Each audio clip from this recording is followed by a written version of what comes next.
Ka thonë pejgamberi alayhis salam,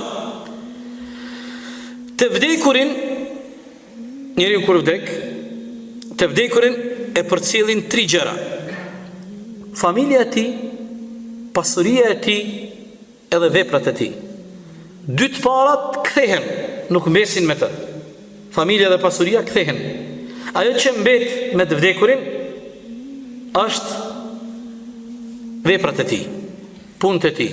Wa yabqa amaluhu, mbesin veprat e tij me të. Hadithi është i vërtetë, e transmeton Buhariu dhe Muslimi, muttafaqun alayh.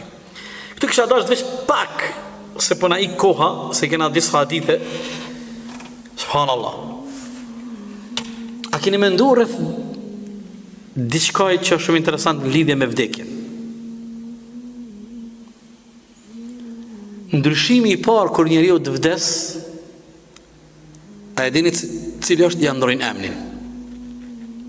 Momentin kur njeriu ja dorëzon shpirtin Allahut, veprimi i parë ja ndrojnë emnin. Çuçi thonë xhenaze. I vdekuri. Nuk e thirr më kush në emër. Çka më bëj me xhenazën? Ku pelojmë xhenazën? Aperatojmë xhenazën? Kur përshtim dhe xhenazën? Kur pelojmë xhenazën? Kur vinë me marrë xhenazën? Se thirr më kur kush në emër? E vlat?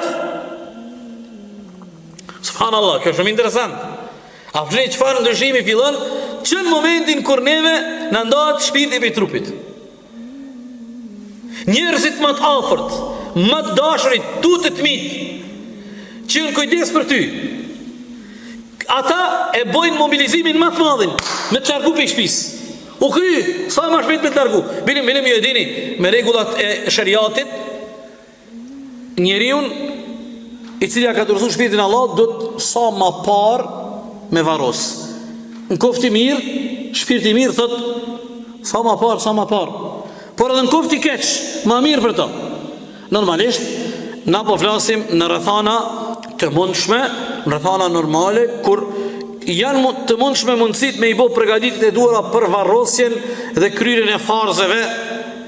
Gjenazja i ka 4 farze, gjitha të tjerat pastaj nuk bëjnë pjesë në perimetrin e farzeve. Farzi i parë për gjenazën, prej familjarëve, prej muslimanëve, prej rrethit, është me la gjenazën, e dyta është me pështidh me qefin, e treta është me afal gjenazën, e katërta me varros.